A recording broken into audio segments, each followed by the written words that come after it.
Canon yoki Epson. Qaysi printer yaxshi? Batafsil videoda kursni beramiz. Tanlov o'zingizga havola. Video boshlashdan oldin sahifamizga obuna bo'lib qo'ying, like bosinglar. Qanday keyingi video nima haqida bo'lishini kommentariyada yozib qoldirsanglar, biz o'shanga qarab video chiqarishni boshlaymiz yana.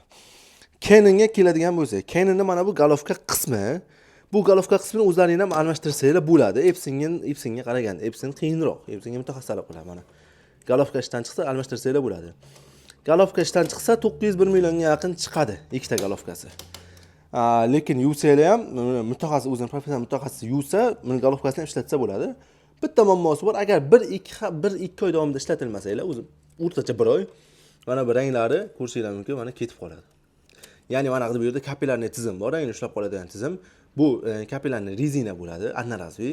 Buni umuman almashtirib bo'lmaydi. O'zi shunaqa chiqargan. Rangni ushlolmay qoladi, qotib qoladi rang va shu muammo duch keladi. Juda ham ko'p shu Canon Pixma'ning shunaqa muammosi bor. Bu eng yomon muammosi mana Canon Pixma'ning va plasma sifati pastroq va arzonroq. Lekin bitta yaxshi tarafi bor. Epsonga o'xshab buni reset qilish kam. Sababini o'zini servis menyusidan reset qilasizlar.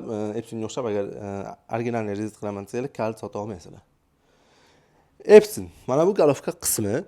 Agar buni 1-2 oy davomida ishlatmasanglar, buni ham galovkasi ishdan chiqmaydi, qotib qoladi rang. Ko'proq yuvgandan chiqadi, faqat uni ham professional mutaxassis yuvsa. Agar ishdan chiqsa galovka 1,5 million 1,8 million atrofida galovkasi almashtiriladi. Pashti printerda puli. Lekin Epsonga qaraganda sifati yaxshiroq, plasmaslari ko'rishingiz mumkin va Epson qimmatroq.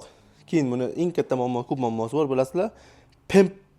Ko'p muammosi bor, uni pampersini yuvish kerak, tozalab turish kerak va reset qilish bor bunga. Reset qilishda ham videosini chiqarganmiz. O'zining maxsus hakkerli dasturlar orqali reset qilinadi. Agarda ko'p chiqaraman desanglar, Epson yaxshi. Kamroq, tez foydalanaman desanglar, Canon yaxshiroq.